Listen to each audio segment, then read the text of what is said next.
Good evening. It's my pleasure to introduce Kalup Linzy.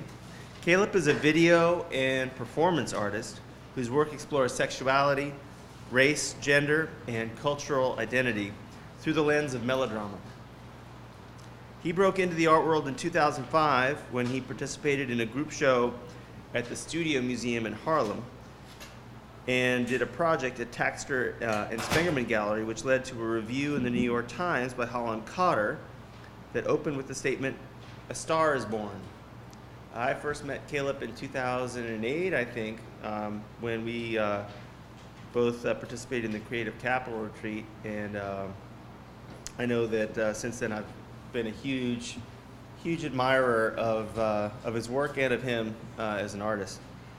Kalup's work's been exhibited in the United States and abroad at venues such as PS1, CRG Gallery, The Kitchen, the Hammer Museum in Los Angeles, the Museum of Contemporary Art in San Diego, MoMA, the Metropolitan Museum of Art, the Whitney Museum of American Art, MASMOCA, the Museum of Contemporary Art in Sydney, Australia, and the Garage Center for Contemporary Art in Moscow.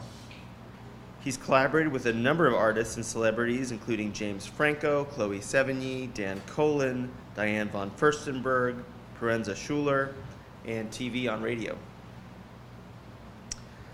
Kalup received a BFA in 2000 and an MFA in 2003, both from the University of South Florida. He attended the Skowhegan School of Painting and Sculpture in 2002. We're so happy to have Kalup with us as a member of our faculty in the MFA Fine Arts Department at SVA. Please join me in welcoming Kalup Linzy.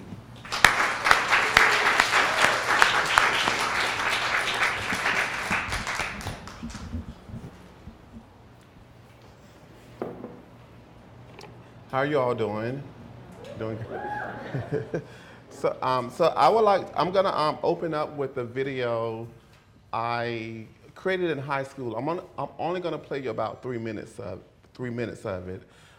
But before I play it, I want to sort of set up what inspired me to make this body of work. When I was growing up, I was raised by my grandmother. My mother had like mental issues and was addicted to drugs. And so my grandmother would like always watch soap operas. And these soap operas were passed down from her mother. Her mother, my great-grandmother, would listen to The Guiding Light on the radio for 15 minutes a day. Guiding Light, I think it debuted in 1937 on the radio. And then in 1952, it moved to television. But the thing that I found fascinating the older I got is that my grandmother was deaf. She wasn't deaf her entire life, but she continued to watch and follow the soap opera even after she lost her hearing.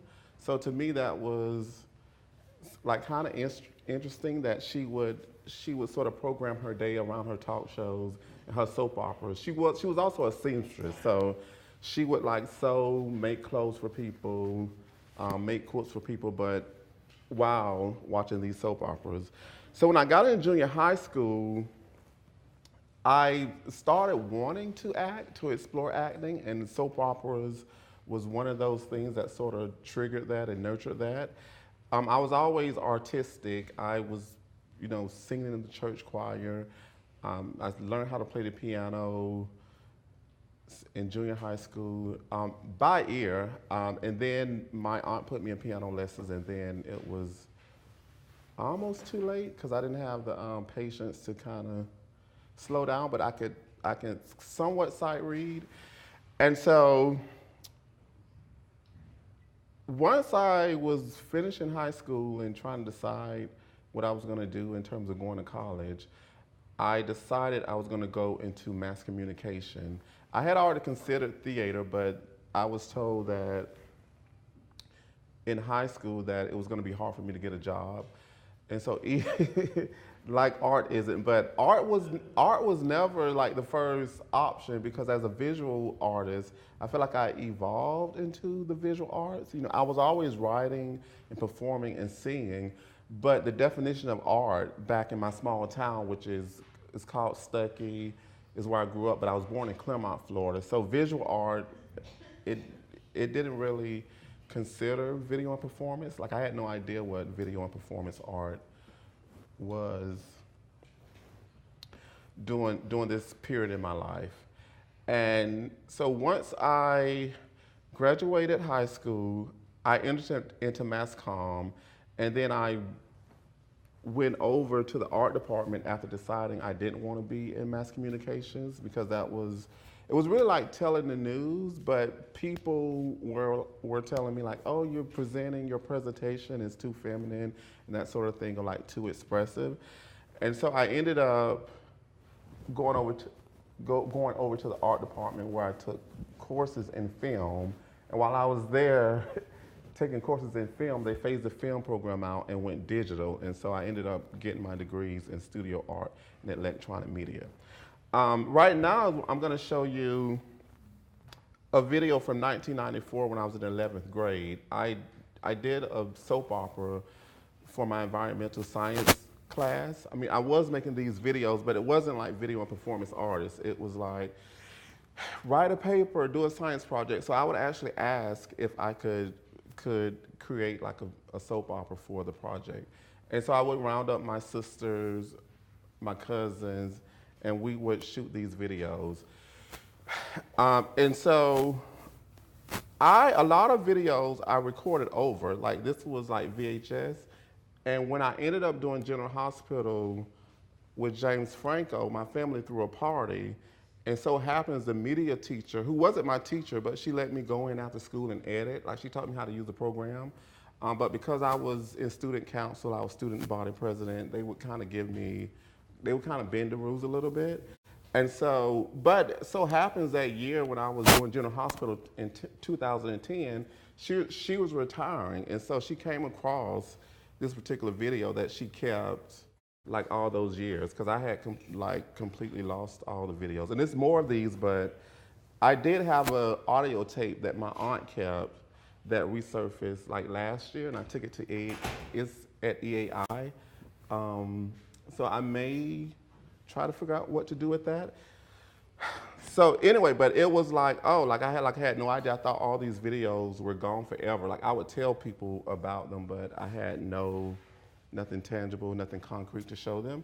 And so I'm just gonna show you like the first 3 minutes. I actually uploaded it to YouTube, so you can, if you wanna watch it, you can finish watching it there. It's actually a hard video for me to get through at this point.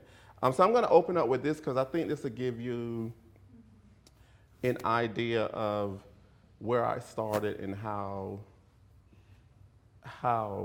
my relationship to the soap opera and to my work. You'll see the foundation, but you'll somewhat see the shift.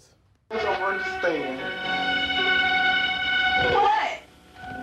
Why can't they just understand they're destroying our environment? On the environment? I guess you're like everyone else now. What's up there? Think about the ozone. You know how it's being destroyed. How do you know it's being destroyed? All I see is a clear blue sky. Observation. They revealed a gaping hole in the ozone shield over the South Pole.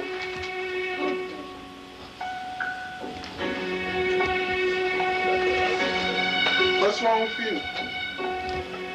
Oh, nothing. Keep going.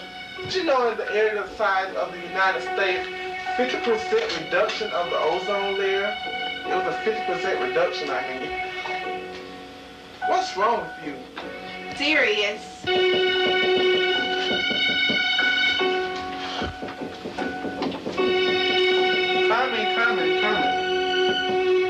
Come in. Help! My sister's having an asthma attack.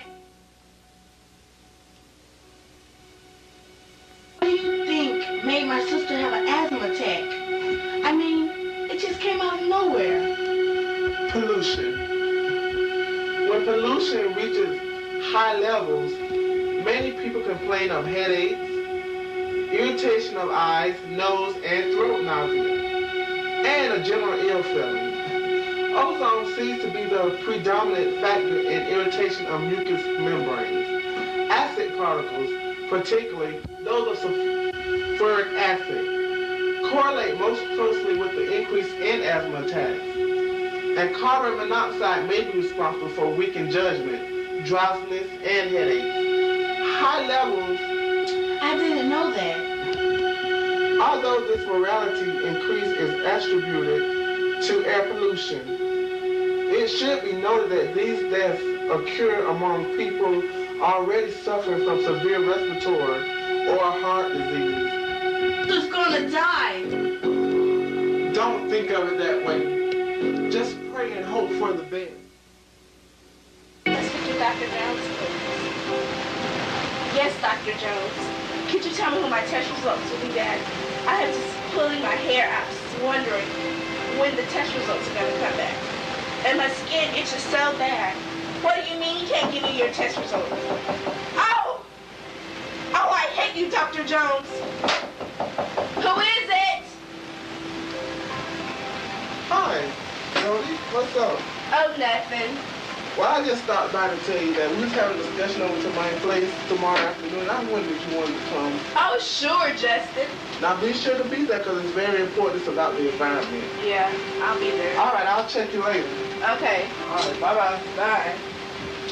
I don't want to go to that discussion. Radiation from the sun includes ultraviolet lights along with visible light. So, and one thing, you would also see a keyboard in the background, and so we would actually have the live music playing from the keyboard, which is why you would hear the jumps in the audio track whenever I would edit. So after like towards the end of my undergraduate, I did a student soap opera. I was making videos through college, so I did it wasn't a student soap opera, but it was a soap opera that we wanted to sort of launch our careers like post-undergrad. And so I teamed up with some theater students and we made a soap opera called The Winding Road. And although it didn't launch our professional careers, I did apply to graduate school with it. We ended up getting reviews in like the St. Petersburg Times. We got a write-up in the Orlando Sentinel. And I think in the Tampa Bay Times too. I think they're one newspaper now. So, and the college student paper also wrote about it, the Oracle at USF. But what the St. Pete Times writer told me, she was like, it wasn't like slick and it wasn't, like something you would really like see on TV. But she told me because the storyline was strong and even though it had low production value, she still continued to follow the story even though it wasn't a slick thing. And so that sort of stuck with me about focusing on the narrative, within my video works. And so my theater teacher also told me, not theater teacher, screenwriting professor also told me to let my characters talk. Because one thing about writing and writing scripts is that like theater is considered the actor's medium. Everything is bigger, and so you depend on the actor to bring it alive more. Television is for the writer. It's like a lot of words, a lot of words. And I have been watching a lot of TV. And film is more for like the director, it's more like a visual language. So when you're writing scripts, a lot of times you're always trying to figure out what could be told through action rather than through words. But she told me my dialogue was really strong in my script, so I should just let my characters talk. And so that's why a lot of my videos, the characters are always, they're like dialogue heavy. And so when I was in graduate school, I was working to create visuals or marry visuals with the words to create multi-layered scenes where you weren't always just getting you weren't always hearing what was important, but you would see what was like important to the character. Like I would put objects and pictures and that sort of things within the frames to also tell the story.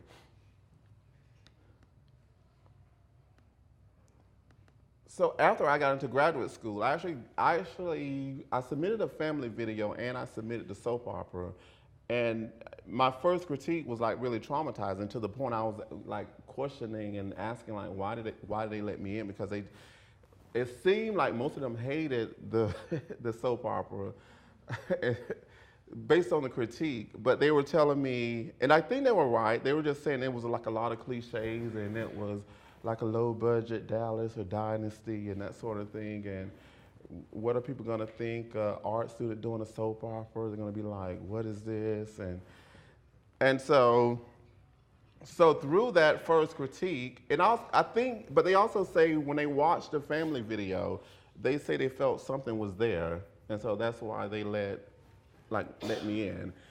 And so I think, you know, between that critique and thinking about, even when I was in theater, having a hard time getting roles because of my southern accent, and it was something to the point where it was more difficult to control. Like I played Joseph, a side guy in A Raisin in the Sun, and I sort of faked and mimicked African dialect, so to say, but they were really like, go get a dialect coach and go get this and go get that. And I think just through my resistance of that's sort of where my artwork was sort of born, because I was thinking about Shakespeare in his day and time and how, you know, you have high culture and low culture, but I think at the time Shakespeare, during his lifetime, that was sort of like low culture. It wasn't like this huge sort of distance that it is now. And so I create these characters, Ramon and Julietta. I started doing all the voices with the southern dialect that was, you know, that was particular to my hometown. And I would cast my friends in these roles, and so they would lip sync to my roles, and they could be white, black, you know, Asian, Latino, or whoever. And so the audience for this work was just gonna be my close friends and my family. So I had no intentions of having it become what it's become. And one day, crazy enough, I was the graduate chair's assistant, and I was standing, like looking at a bulletin board, and there was a pamphlet for Skowhegan. And so I was just looking at it, and so she walked by, and she's like, oh, you should apply for that. And I was like, well, I'm from the woods, like I don't wanna go like be in the woods for the whole summer. I was like, I could just go to Stuckey if I want to hang out in the woods. And so I applied, and then I ended up getting in with one of those videos. And once I was there, I continued to shoot videos from the audio. The work, it was originally like a CD of me doing all these characters. And so in Maine, I continued to shoot these videos. The faculty at my university, everybody was interested in the work, which I was surprised. I thought they would sort of like really hate it, but I was just like, okay, well, it's a 3-year program. In 3 years, I'll be done and gone. And so through this work, I started exploring gender and sexuality, and it sort of came out through this work. You know, like I never had like, oh, I'm gay. It's just like, I was talking about it in my work, and then some of my family members just, you know, took it as a cue. A few of my family members knew about my sexuality, but I wasn't like so big on coming out to every time you meet somebody, you have to come out the closet. I'm like, what is that about? And so I never tried to, you know, push myself on anybody, but I never felt like I had to explain it like to people. And so, and maybe because I was shy about it, but I sort of injected all my feelings around that stuff into my work. So, but what I'm gonna show you for the lecture, you're gonna get some of that work, but you're gonna get it in the form of this character tree that I started creating, not creating because it includes characters from 2002, but you're gonna get the storyline in the context of the character tree.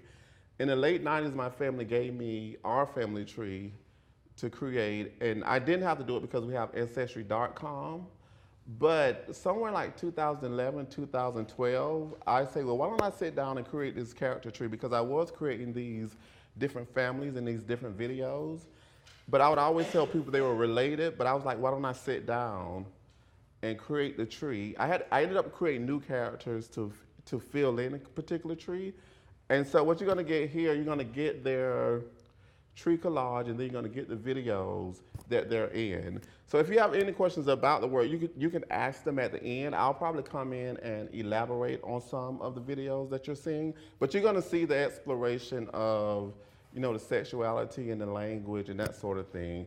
And also the videos, the way the videos, the majority of my videos work is I record all the dialogue first, and then we're actually lip syncing while we're filming. There are two videos where it was done in reverse order. 2005, Play with the Children, and 2006, As Art World Might Turn. And As Art World Might Turn is in the Whitney. So in those videos, there was a period when I was here in New York and I didn't have the proper setup, so to like burn CDs. And so I would go back and record my voice over the actors in those particular videos. So some people get confused about if the voices are done before or after. And that's why, because there were like two videos that the audio was recorded first. So I'm gonna start with 2008, and this piece is called, this was actually done with my Creative Capital grant, and it debuted at Prospect One, New Orleans in 2008. And I'm not gonna show you the entire video, you're just getting clips, sort of like the summary of the story. And this is melodrama. All my work is melodrama, but this is melodrama, like a satire of a whole old Hollywood black and white film.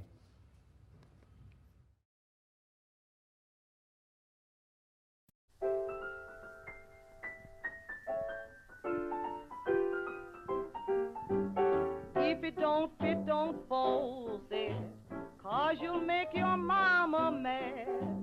What do you want? Don't fit, don't Shouldn't you be somewhere causing someone pain and grief? Not today. I wanted to do something positive. Positive. Lily does something positive. Put that on the front page of the newspaper. Funny, funny, funny. Why are you really here? To tell you why Dinah is the way she is. Enlighten me, please. Don't worry, I will. When dealing with a woman like Dinah and myself, you can't give us all the things we really desire. We need to be challenged. Don't treat us like queens. Treat us like shit and we'll love you. We're wounded, John Jay. Save the romantic shit for girls like Sally Sue. Are you serious? Trust me. If you can't be an asshole to her, I suggest you leave her and find a good girl. Dinah will never love you if things stay the way they are. I'm not a jerk, Lily. Well, break up with her. I know her better than anyone. I don't believe what I'm hearing. Think about Dinah and how simple she acts. Think about how you always go out of your way to help her, to console her, to keep her safe. And what does she do? She. Exactly. Break up with her. Can you get that? I need a cup of tea. Sure. John Jay? What are you doing here? I invited you both here. I wanted us all to celebrate the end of one relationship and the beginning of a new one.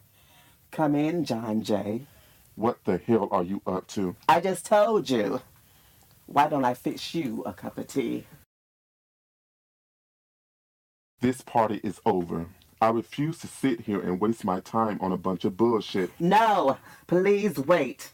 I really want you to work things out with Sally Sue. I know you both feel guilty, but you two deserve each other. I am totally confused. It will all be clear very soon. You can't control love. Please, stay and work it out. We need more than a party hosted by you to get over what I did to my baby. Regardless of my problems, I love Dinah. Please don't call her your baby. Why? Hold that thought. Come in. Is this some kind of setup? No. I wanted you to see John Jay and Sally Sue together. This way, you can start your healing process. You need to heal, Dinah. It's only one thing that can heal my heart. I know. Time. And me. if you let me. I'm sorry, Dinah. Are you really John Jay? Me too, Dinah. We can't go on knowing how There's no need to apologize. We all get exactly what we deserve. Whose side are you on? Whose do you think? Yeah, Lily. Whose side are you on? We're waiting, Lily. Yeah. And tell the fucking truth this time. A while back, you were encouraging me to break up with Dinah. And guess what? I did. What? Let me explain. No, how could you do this? How could you encourage the man I love to leave me? How could you do it, John Jay? How could you do it? Everything she said made sense. What made sense? I have been in love with you since the first time we made love. What? When we made love 3 years ago, I thought it was a phase.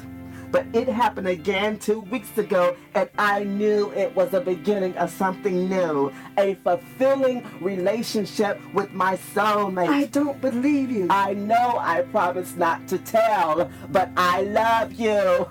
I love you. I love you.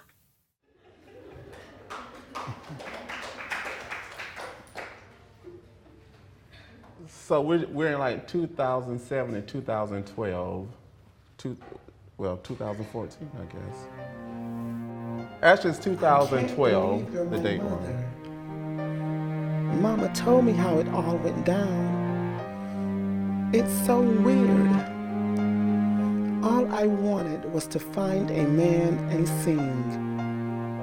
He's gone, and now my whole world has been turned upside down, inside out.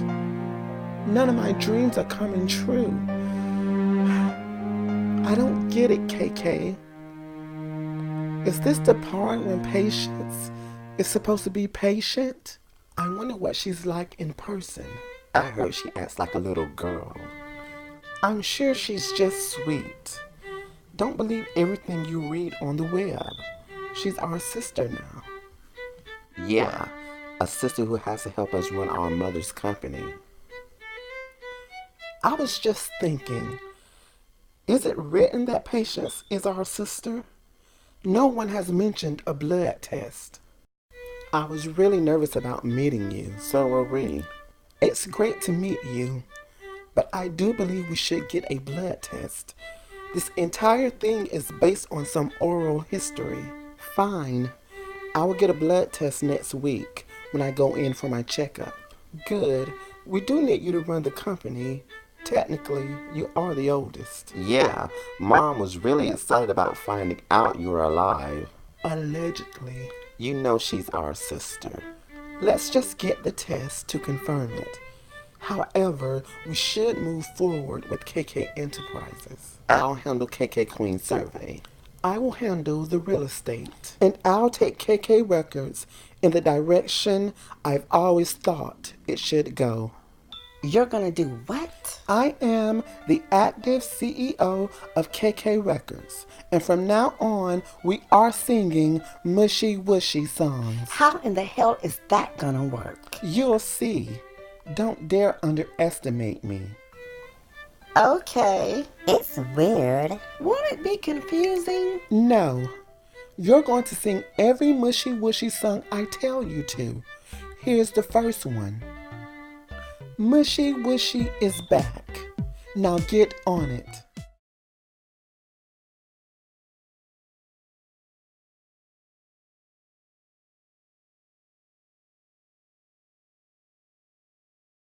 KK, hi. I was calling to make sure you got the surveys about fish as iconography. Yes, I did.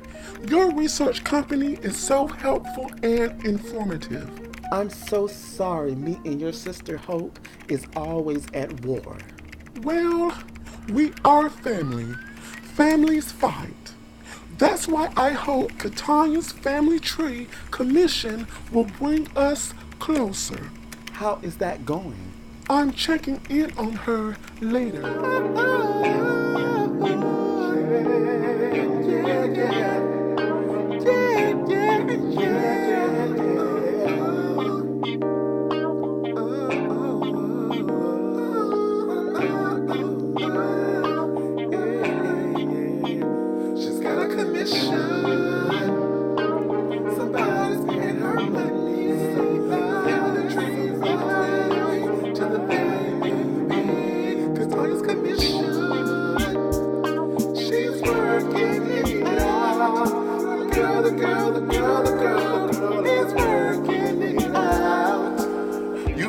on this road for a while. Some days you can't even smile.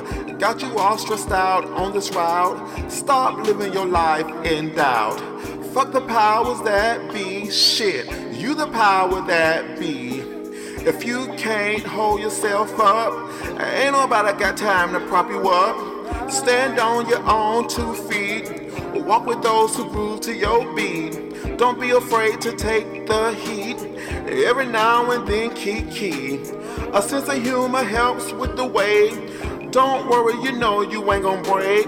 Hell, you know, you were born to be great. Work it out, Katanya, work it out. Work it out, Katanya, work it out.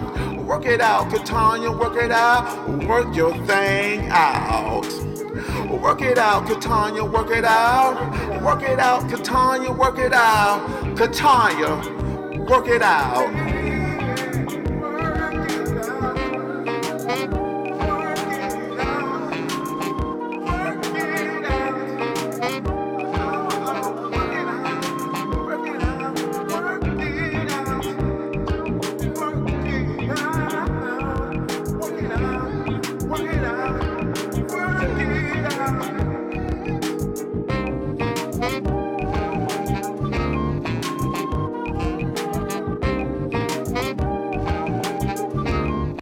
I don't feel like we are together like we used to be. I work, he's retired. Oh, Mama, you and Dad have been together forever, and that's how it's gonna stay. Katessa, your dad is different. Something has changed. You're serious? Yes. He normally bugs me about sex. Now he barely asks. Mom, sorry. I couldn't get a hold of my friend Zamora, so I called you. Mama, tell Daddy I love him. Tell Kay to call me. And I love you too. Now stop worrying. I guess. How is life as a musician treating you? Okay. I started recording a new song last night, going back into the studio later to finish it. I think I want to tour soon. What about that video art stuff? I'm working on finding an art gallery to show it. Aren't Christian and Teresa opening up a spot for artists to hang out, perform, and exhibit their work? Yeah. Keep it in the family. I'll try. It's challenging to work with family. I'm not sure if I want to risk the fallout. Hello. Pisces, this is Lisa. I'm sorry, but... You're pregnant. He told me. Yeah, but Jimmy left before I could finish, and he won't return my calls. What was there to finish? You're having my husband's child. It is a conversation for the three of us to have. That's what I wanted to clear up. I don't know if Jimmy is the father. He wasn't the only one I was performing on.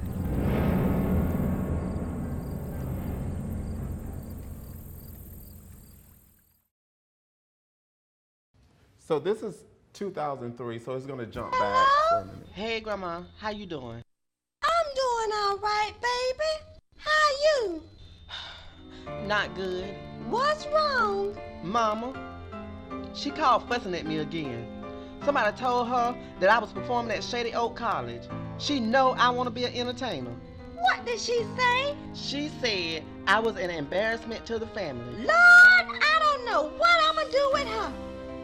I don't know why she had her y'all children so much. I don't know, Grandma.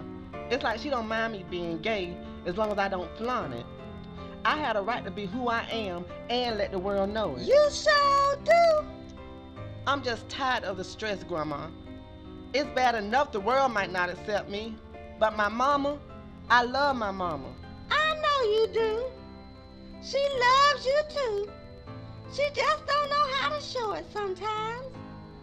You listen here. I'ma call your mama and talk to her. I done told her to leave you alone. Whatever you decide to do with your life is your life. And I don't want nobody messing with you. Not even your own mama. What your daddy had to say? What he had to say? I don't know. He worked so much. She probably ain't told him yet.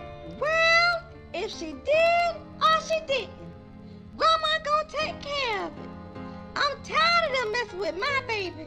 I love you, Grandma. I love you too. Now come by later and help me share some of these peas. I'll come by.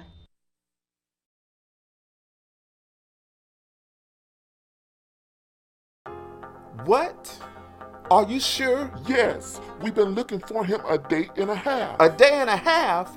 Damn it, TP. I was afraid. I thought he would return or turn up. That night when I went to sleep, he was next to me. When I woke up the next day, he was gone. I thought he went for a walk. I can't believe this. Did he leave you? I mean, he was hesitant about mixing business with pleasure. Excuse me?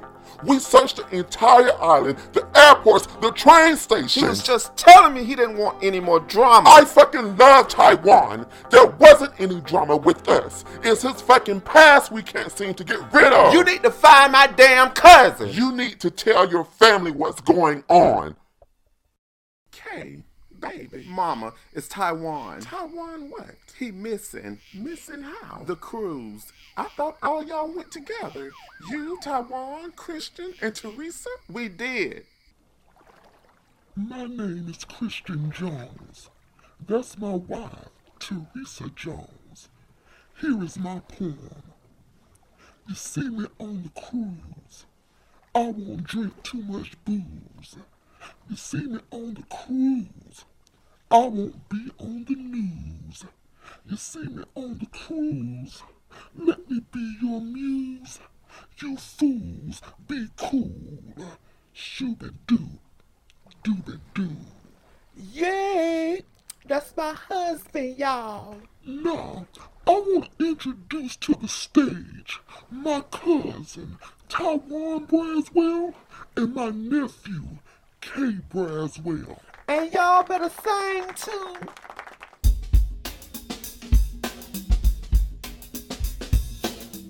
So many times in my life, I asked this question, just who I am. Supposed to be in this life, I'm like, damn. So much conflict, I know who I am. So much love got away. So much joy faded away. So many tears ran down my face. So many times I ran away from all the things that could have made me complete. Somehow I knew they couldn't complete me. So I held out for the day I would bump into the rest of me. I gotta find me 1, 2, 3, 4, 5, 6. Let me count the time I spent tasting, testing, caressing, messing, surrounding myself with the best of the hardness. So much love got away. That was nice. You and Kay singing together? It's nice getting to know him. We didn't spend that much time together growing up. You think your big cuz can have a career with the two of you sounding so much alike? Yeah. I may retire after I finish this record. No, you're not. You're with me now. We will keep cranking out the hits. I don't know about mixing business with pleasure. Please. Life is too short not to enjoy it. Whatever is whatever. What is it? D? It's me. What are you doing here? Yeah, what are you doing here? Don't worry. I won't mistake you for your twin brother and do something horrible to you. I'm not afraid of you and your psychotic novels. My brother knows your novel, Notes from a Limerent, is also about him. I'm a writer. Get over it. What do you want, D? We are trying to enjoy ourselves. So am I. Maybe we'll catch up on the island. Please don't stalk us. Back off, man. Taiwan. Don't ever forget the bullshit you committed. Are you okay? I don't know. I keep being reminded of yesteryear. I keep thinking I've healed. This is really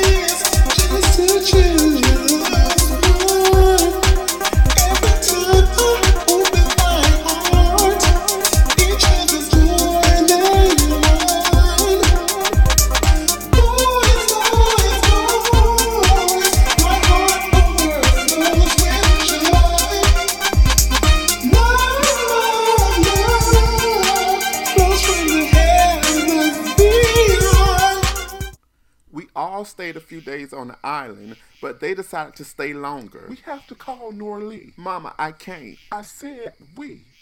Hello, Norlee, how are you? Lisa? Yeah, it's your cuz. Lord, girl, wait a minute. It's kind of late. We need to tell you something. Tell me what? Kay, Hey, cousin Norlee. Hey, Kay. I'm so glad you and Taiwan getting to know each other. I'm glad Christian and Teresa went on a cruise with y'all.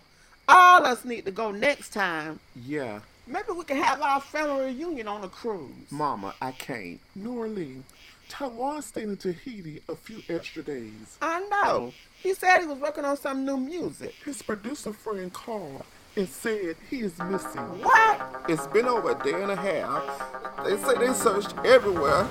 They think he dead. No!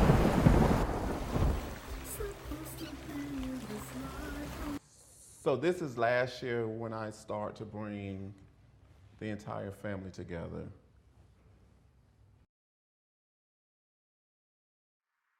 KK, did you see it? Yes. I haven't gone all the way through it. Neither have I. I stopped at Pisces. I can't believe she is our cousin. How could I not see it? She changed her name. Yeah, but I should have seen the resemblance. What do you want to do? Is it fair to exclude her? What? She is our family. You know, you would feel that way, considering you laid up with my sister's husband and had what you call love children, but what you really had were bastards. Well, if the PhD candidate called you wasn't so damn cerebral, instead a little bit more physical, Pisces wouldn't have been able to seduce Jimmy via head. Oh, is that how you hooked Lloyd? With the intelligence in your head? Or was it the deepness in your throat? All the above, bitch. Considering all your sister Hope knew how to do was deep throat alcohol instead of her husband. Oh, fuck you. That's what Lloyd did, and so did Pisces and Jimmy. Fucked each other all the while fucking you. Stick your head in my intelligent ass and kiss. Tell Jimmy to do that to you and not to Pisces. What, you can't tangle with old cuz? I'll shut any bitch down, kin or no kin. Someone needs to come shut down that shithole of a record label. How many nuts did you bust to get that off the ground? I assure you, plenty. And I was paid top dollar. And why the struggle? 'Cause the pussy is wore out and the nuts don't bust like they used to. You should not talk about yourself that way. Don't let Pisces win. Tighten up, Lisa. Fuck you, KK, and fuck a family tree. I ain't helping fund or support nothing your ass is involved with. Hello. Just calling to check in. I can't believe this. All that work, all that effort. What? I thought everything was good. No. The Queen Rose family canceled the commission. No, you're kidding. No, I'm not. What am I going to do, Big Feet Freddy? Nothing in my life is secure. Not true, Katanya. That's just not true.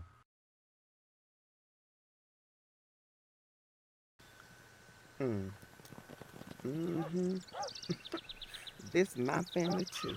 And if KK and Lisa don't want to do this project, I'll do it.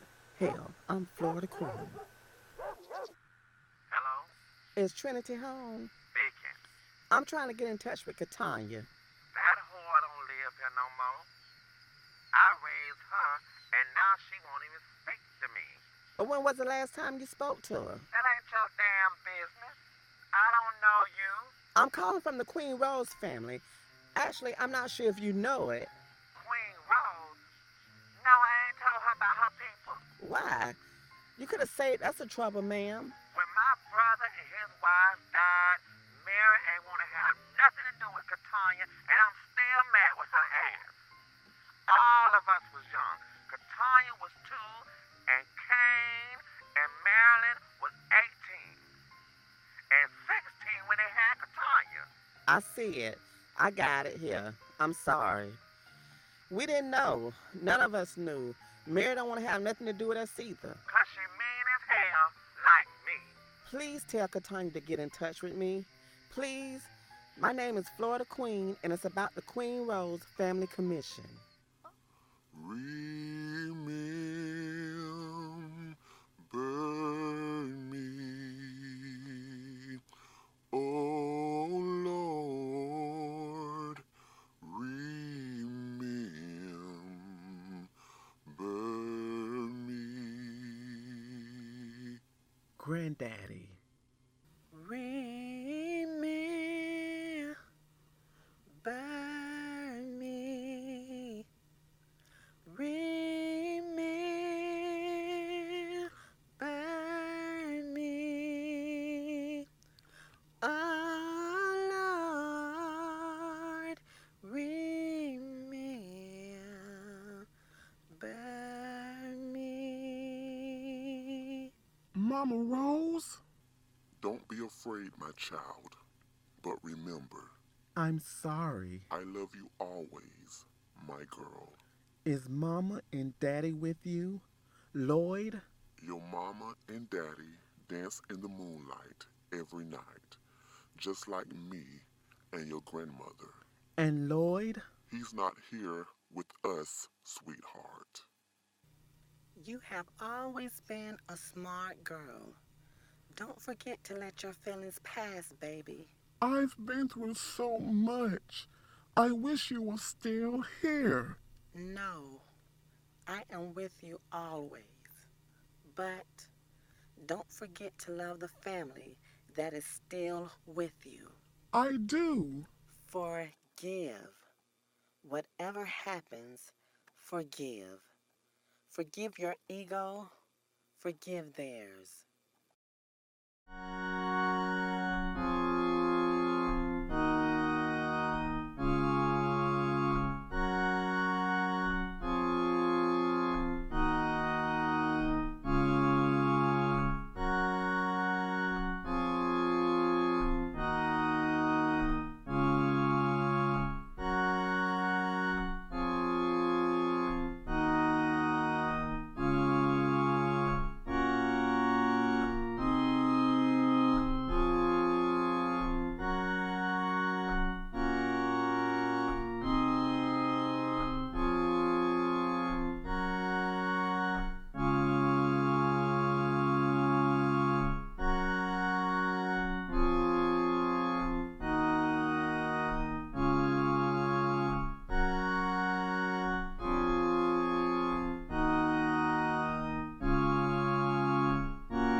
Hello? Cousin Joseph, did you get my message? Yeah, we got it. Are y'all gonna participate? Here, talk to my wife. Hello? Irma, Listening. are y'all gonna participate in the tree project? I don't know why he put me on the phone. I told him I ain't sitting about my picture and anybody comes to my house to get no picture, 'cause I don't want nobody looking at my picture. Now here go your cousin. Hello? What about you, Cousin Joseph? Just put our name on it and call my daughter Grace. She might do it. Big Feet Freddy. I remember when you used to move too fast. Now you take your time. I promise to take my time with you, no matter what. I promise to always embrace the magic, chemistry, good feelings between us. When negativity approaches, invades, tries to take over, I promise to let that shit go. Big Feet Freddy.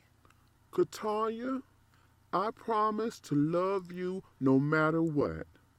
When the world is coming for you, whether it be for your art, something you say, or something you believe in when everybody else doesn't, I promise to stand by you, love you, and keep our love crunk.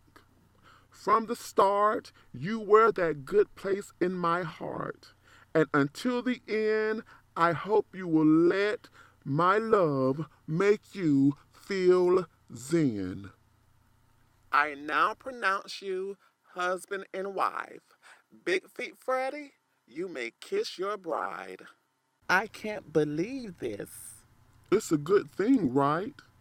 At least KK Queen and Lisa made up. That story was pretty epic. Yeah, our ancestors paid them a visit. I can't believe I'm related to the Queen Rose family, and the commission is back on. Sometimes we don't all show up. Sometimes we don't all get along. You know you wrong. Did you pick up the phone and call old cuz? Or were you too occupied with your buzz? Yes, we all have an ego. However, we can still spread the love. So, as this exhibition travels, different family members will gather. We will take turns presenting us, because love is what we will trust. I'm Florida Queen. Now, don't get no big head or ego 'cause you got a traveling exhibition. Yeah, but the whole family wasn't there together. Shit, they were together on that museum wall. You the boss. What you mean? You the boss. You the one got me big. No, we both got you big. That mean we both big? That's right. Put my song on. And so at the moment, this brings me to the present moment. So at the moment, this piece is traveling in exhibitions. Right now it's in the Atlanta Biennale, and then it's gonna go to a two-person show that I'm doing with James Franco at the Bob Rauschenberg Gallery in Fort Myers, Florida. And so I just decided to be quiet and let the video play. So that's the Queen Rose family. So at the moment, I'm also doing, I just shot a new series with James Franco where the character Contessa is spin off into her own series. And the series is called Ozara and Contessa. And I'm also working on a new album, new music. And I was gonna play a video, well, I am gonna play the video. I'm gonna play the video, and then I'm gonna show, I guess, one of the mini-sodes from the new series, and then I'll open it up to questions. And there's a lot of stuff, I mean, I have a lot of influences as well, and so that's something I'll get into in the Q&A. So this is an original song I wrote.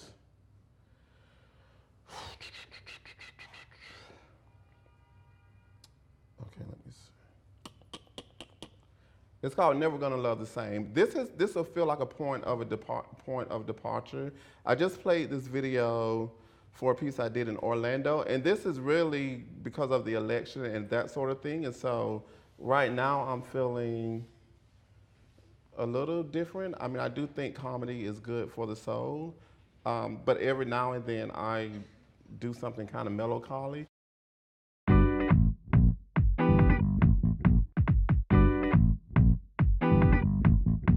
Never gonna love, never gonna love, never gonna love the same. Never gonna love, never gonna love, never gonna love the same.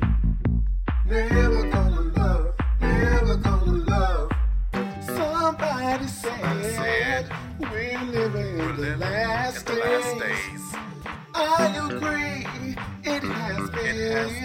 centuries.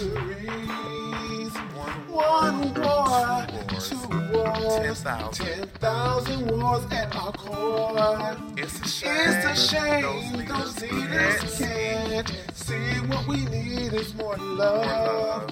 I know you got one or two Bible verses to make me feel that dreadful Armageddon year. Your God, his ego is conflicted and big. Where there is fear, there can't be love. God is love, we all know.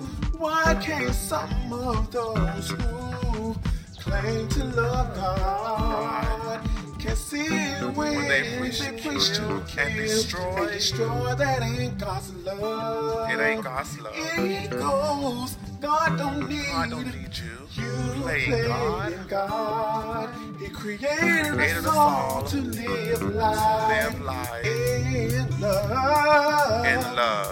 Never gonna love, never gonna love, never gonna love the same. Never gonna love, never gonna love, never gonna love the same. Never gonna love, never gonna love, never gonna love the same. Never gonna love, never gonna love, never gonna love the same. Never gonna love, never gonna love, never gonna love the same. Never gonna love, never gonna love, never gonna love the same.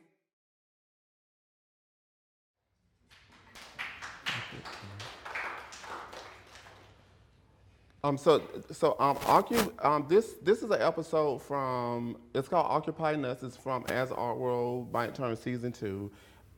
It's online, but this is a storyline where the characters within the series, they're protesting the institution because they didn't get in it's called the uality, but it's a double as an uality.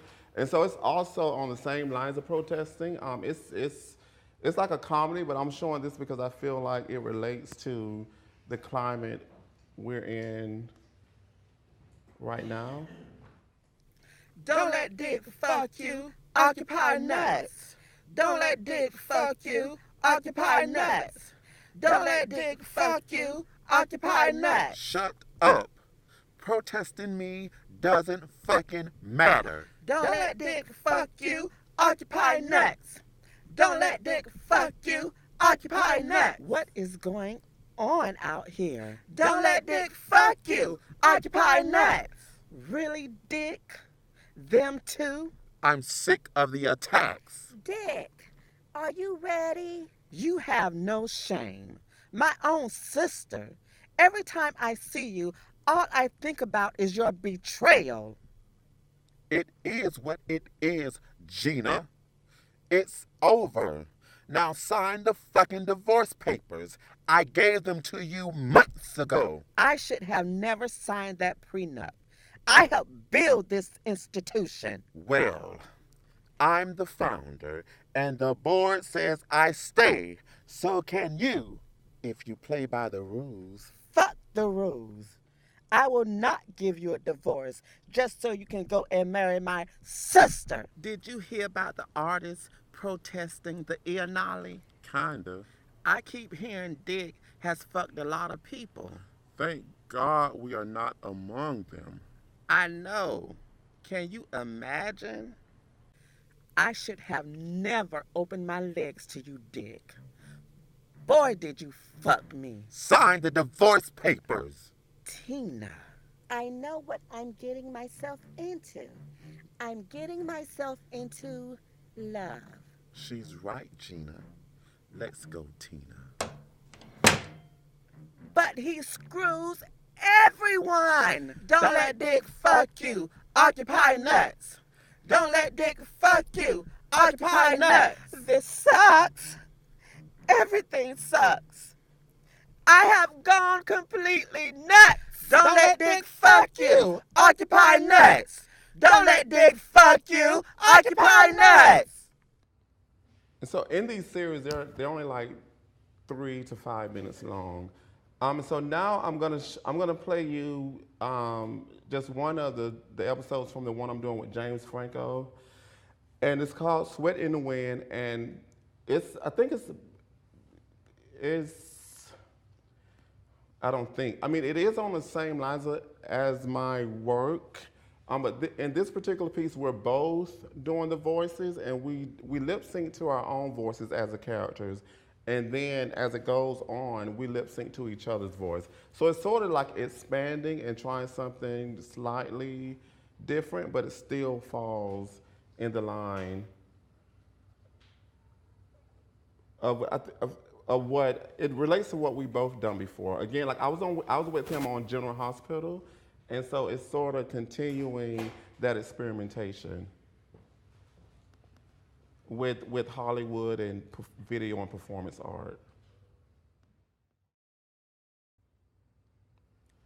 And also, James plays a male character, Contessa's boyfriend, that I'm doing the voice to as well. So that the voice thing kind of continues throughout. This is episode 2. It's 10 episodes in all. And so that's pretty much like the video I have to show today. There's a lot of other. Yeah, you can turn the lights back on. There's other stuff. I've done like a ton of music. The series with James Franco is the 3rd web series that's been a spinoff from some of the video works. One of the reasons why I do the web series is because a lot of my earlier video works were auditioned, and when I would go online to blogs, people would be writing these critiques about my work, but they hadn't been to any museums or galleries. And so I created web series to kind of contribute to that discourse, the internet discourse. Any questions? A lot of my influences are not only soap operas. The first video you saw that was a reference to old Hollywood movies, but the rest of them were mainly referencing like the daytime soaps.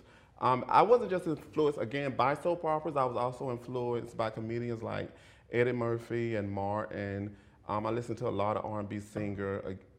Again, I grew up singing and playing the piano in the church. And so there were a lot of things that I aspired to. And so what you got tonight was really an arc from 2002 to the present. So it was, I don't know if it seemed less focused, but I was trying to give you all a general narrative that are sort of going in and out of this fictitious family that I've created over the period of time. Because I also feel like real soap operas was also just as part of my family history as our real family history. And so they've had a profound influence on me and my work. And I've been able to build an art career simply because I got addicted to soap operas as a child.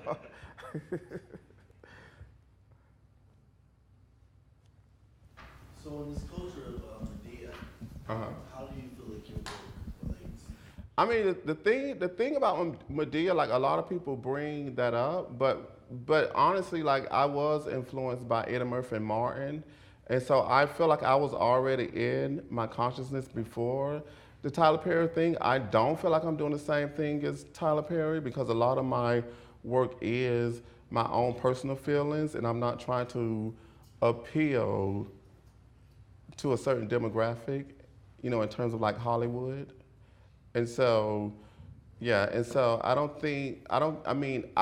honestly, like, I watched his plays in the late 90s, but I haven't like watched his movies because I don't feel that I need to. I was just asking that question in reference to the dialogue of the Medea, the dialogue of the mama idea or the that concept that's been created in the African American culture. What do you mean? The mama idea, the big mama idea, Well, yeah, I mean that goes back to Flip Wilson. Like in the '70s, he played, you know, a character in drag, and a lot of people were against it. I mean, I think even like now, I heard this through somebody else. I don't know it to be true. I didn't read it myself, but like I think like Richard Pryor or someone felt like they would never play a man in a dress because he felt like it, you know, emasculated men. And so, huh? Yeah, yeah.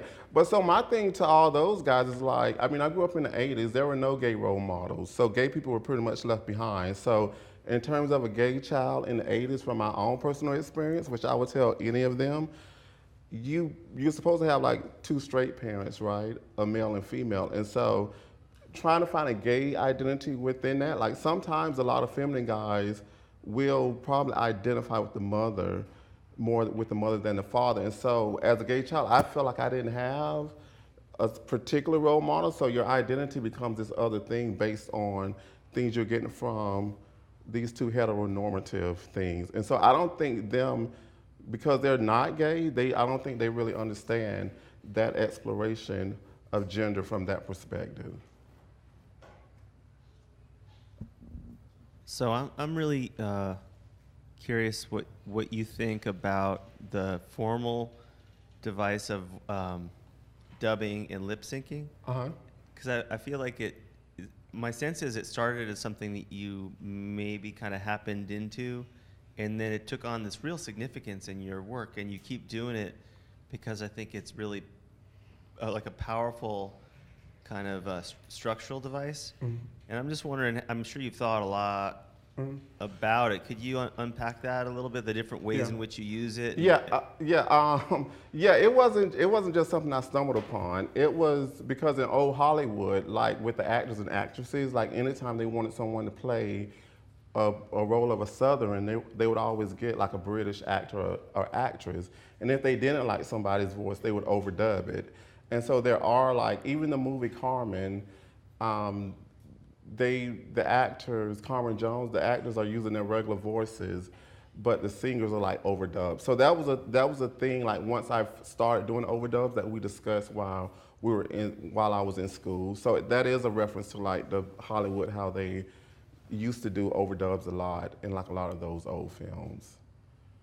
And it does create this distance. I mean, in terms of like someone were like, for me, they was like, oh, it's so schizo, but for me, it's like a novelist when they write a book, except for my work, like this earlier work, like all the voices are coming from me, so it is like the author authoring this story, and the performers become these puppets.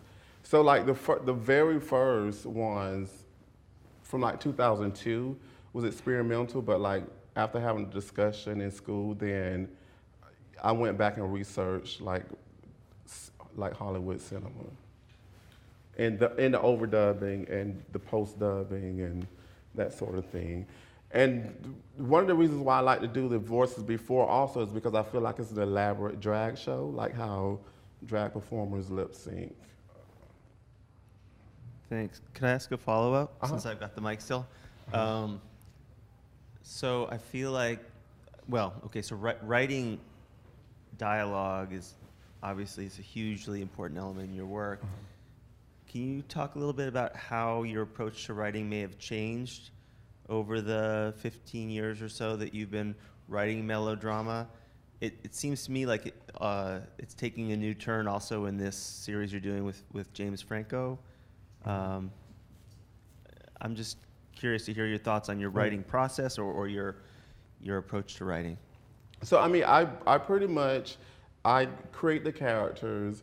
A lot of times after I create the characters and I figure out different storylines, or if it's something I want to comment on, like culturally, or what's going to be the main storylines, a lot of times when I sit down and write, that flow kind of just comes. But in terms of like building the characters, if I'm directing it, like once I get the script, I go to the thrift store, buy the clothes for the characters, buy the wig. So I see it as building the character, but like I play like 30 characters since 2002, and so I always want each character to feel like a real person. So I feel like I have to take my time and find like little things, like even if the voice is similar, there has to be something in the body language or in the walk or the wig or the makeup. I have a makeup artist as well to kind of set them apart. When I was creating KK Queen, I kept the character Lily in my mind a lot because I knew she was going to be like this tough female, sort of like Vixen.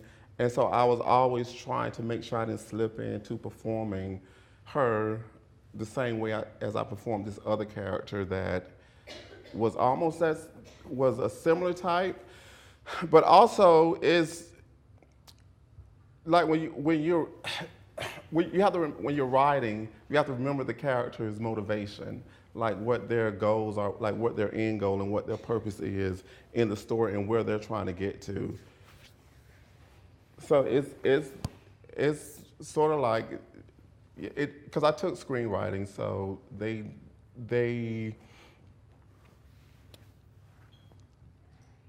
gave us the rules, but it was also implied that we could also break the rules. In terms of story narrative, I also uses Joseph Campbell's hero's journey a lot of the stories in terms of like the plot points, but sometimes I experiment with them.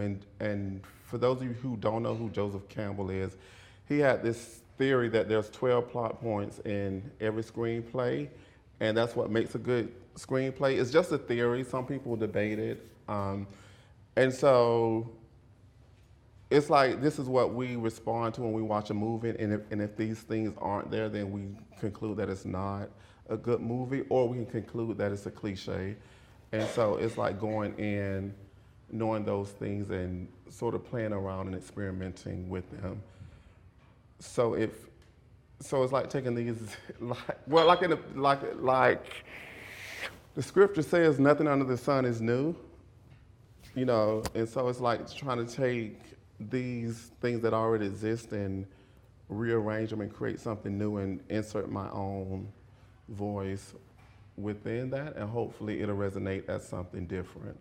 I think the writing in that last piece you showed, that's riffing on Gone with the Wind, it's just amazing. Oh, you think so? Oh, cool, thank you. Yeah, I think, and I think with James' voice, it may, because he's a Hollywood commercial actor, that I think it might push it into like another space as well, because you're also hearing his voice and not only my voice. And so, you know, like someone say they felt like my voice got lost in the piece, but I was like, well, it's 10 episodes, and the whole point is to sort of experiment with identity and expectations. And, you know, like he didn't shave his beard, but I was like, well, we get a wig that match. I mean, to me, like a lot of ideas about gender is fashion anyway, from my perspective. And so it's like just think of it as fashion.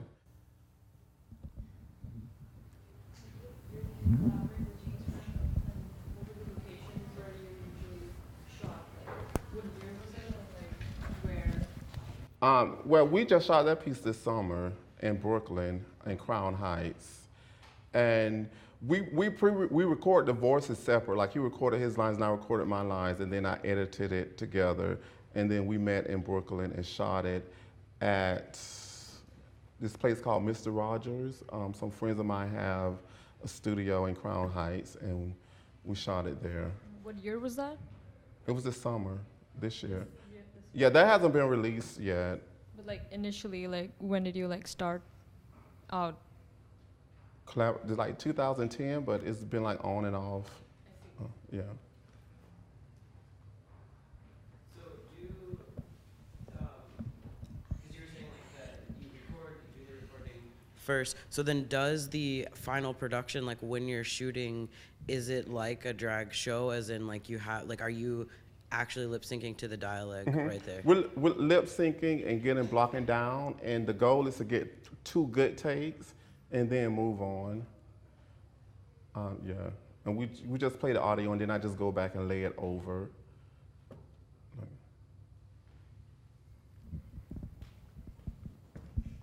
do that when there was a scene outside at the beach? And are you playing it on a stereo really loud, or? No, you get you get your computer, then you get speakers with batteries. You just put that on the beach.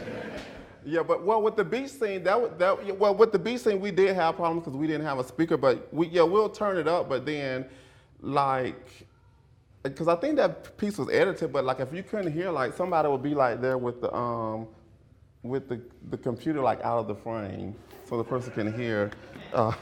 But normally, if you don't forget the speaker with the batteries, you're fine.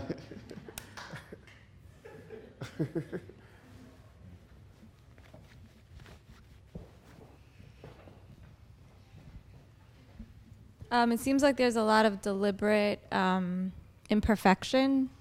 I'm just wondering what that means to you. It's just, I mean, I early on, I didn't like the videos to be clean. I mean, I thought, like with the audio itself, like I always wanted to have this texture, and so I was just experimenting with the audio.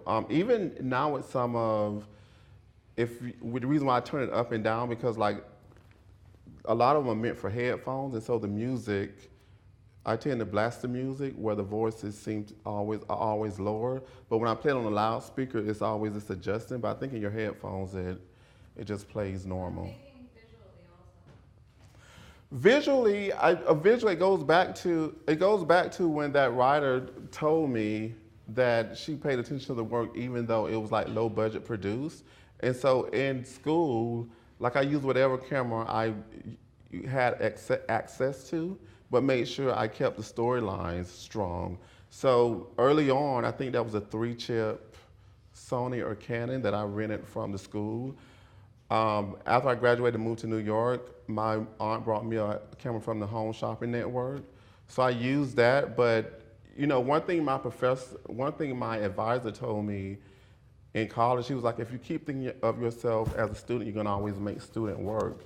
And so no matter what technology I had access to, if it was low or high, like I always like write the story as if it's gonna be on SNL or on ABC. Although it's not gonna look like that, but I'm still gonna make sure the work has layers and is complex if you give me, I mean, these things make pretty good video now, but if you gave me a camera from the Home Shopping Network, I'll take that and use that. Then once I started getting grants and stuff, like now I shoot on the Canon 5D.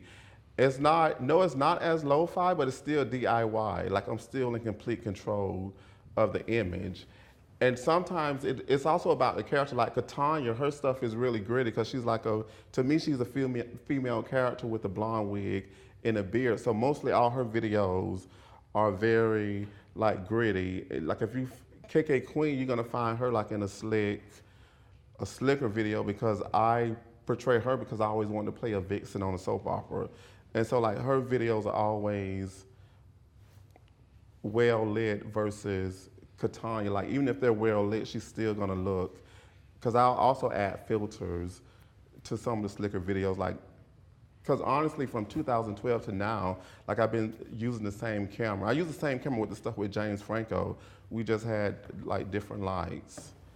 But it's the same camera from 2012 to now. And it also makes a difference when I shoot on green screen. Like, Melody Set Me Free, we use 4 lights. As Art World Mike Turns, we use 2 to 3 lights. And so the lighting is different. And with the piece with James, we got like some industry standard lights that they use in the industry. So it is lit different. So a lot of it is in the lighting versus the camera or what filters you run through it in post-production.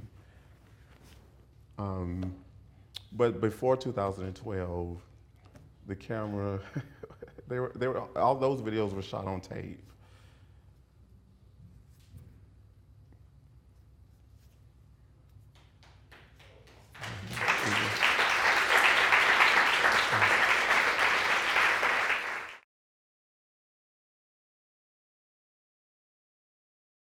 Project. And so I would round up my sisters, my cousins, and we would shoot these videos. And so A lot of videos I recorded over, like this was like VHS. And when I ended up doing General Hospital with James Franco, my family threw a party. And so happens the media teacher, who wasn't my teacher, but she let me go in after school and edit. Like she taught me how to use the program.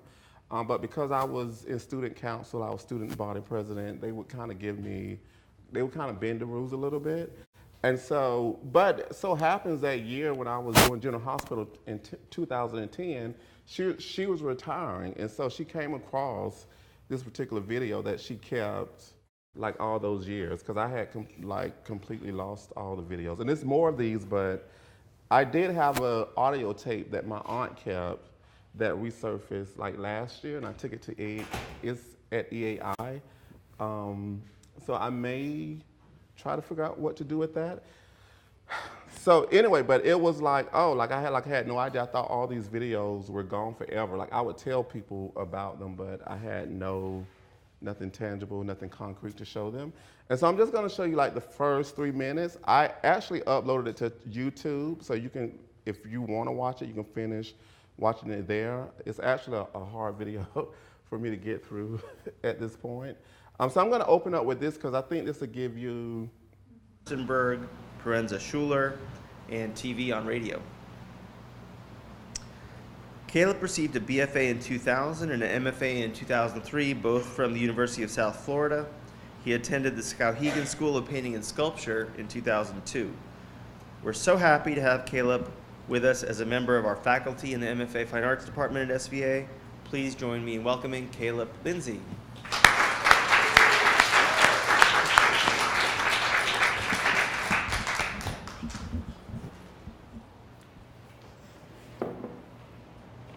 How are you all doing? Doing good. So I'm gonna open up with a video I created in high school. I'm only gonna play you about 3 minutes of it. But before I play it, I want to sort of set up what inspired me to make this body of work. When I was growing up, I was raised by my grandmother. My mother had like mental issues and was addicted to drugs. And so my grandmother would like always watch soap operas, and these soap operas were passed down from her mother. Her mother, my great grandmother, would listen to The Guiding Light on the radio for 15 minutes a day. Guiding Light, I think it debuted in 1937 on the radio, and then in 1952 it moved to television. But the thing that I found fascinating the older I got is that my grandmother was deaf. She wasn't deaf her entire life, but she continued to watch and follow the soap opera even after she lost her hearing. So to me that was like kind of interesting that she would sort of program her day around her talk shows and her soap operas. She was also a seamstress, so she would like sew, make clothes for people, make quilts for people, but while watching these soap operas. So when I got in junior high school, I started wanting to explore acting, and soap operas was one of those things that sort of triggered that and nurtured that. I was always artistic. I was, singing in the church choir. I learned how to play the piano in junior high school by ear, and then my aunt put me in piano lessons, and then it was almost too late because I didn't have the patience to kind of slow down, but I can somewhat sight read. And so once I was finishing high school and trying to decide what I was going to do in terms of going to college, I decided I was going to go into mass communication. I had already considered theater, but I was told that in high school that it was going to be hard for me to get a job. And so like art isn't, but art was never like the first option, because as a